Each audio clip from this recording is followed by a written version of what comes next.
So throughout my entire collection, I never had a jersey from this team. And at the time, this player was on the Ravens and left to sign with this team, and I figured when he signed to add this classic jersey to the collection. Plus, the player actually did recently announce his retirement, so it is timely. So let's take a look at post 13 of sharing my entire jersey collection. And here is my Green Bay Packers home green jersey. Now, we all know about the Packers and their historic classic uniforms. And for a while, they've had the same uniform color scheme of the green and yellow. And throughout its uniform history, there hasn't been any major changes within the past couple of decades, outside of like a little bit of tweaks here and there, like when they had the classic Packers logo on the sleeve, or having 5 different stripes on the side. But in 1997, the Packers made a change to the uniform down to the 3 stripes, which you see right now, and they've pretty much been the same since then. Now, the 3 stripes was a nod to the Vince Lombardi eras when the Packers jerseys did have the 3 stripes on the side. So I guess 1997 is the year when they officially started with the 3 stripes to what you see now. Now, obviously, from what you can see here, this is from the NFL shop. It's not the official Packers jersey, because we know what the Packers, they didn't follow any other teams with their Nike template. They still go the old school route with the Reebok mesh style, which is still pretty cool. So this is really just like a fan's version of the Packers jersey, which again is fine for me. Now for me, I think the Packers color scheme is actually pretty cool and a very historic one. I like the green base here, and I think the 3 stripes here is really nice here, and the collar itself too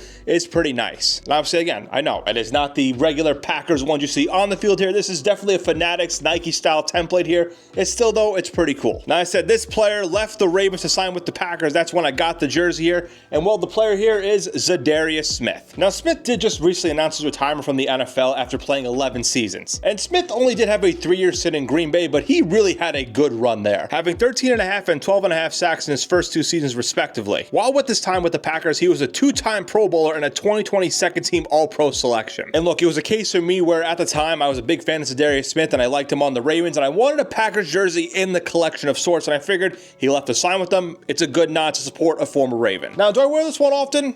Not really, but I thought it was cool to kind of talk about since Smith did just retire here, and then plus, I don't have any other Packers jerseys in the collection. And I mentioned this before, but I feel like this is going to be one of those jerseys I'm going to give to my kid down the line. It's going to be like, whoa, what an interesting pull that you have a Za'Darius Smith Packers jersey. Now, what do you think of Za'Darius Smith, and what do you think of his Packers run, and what do you think of the Packers jerseys itself? Let me know down below.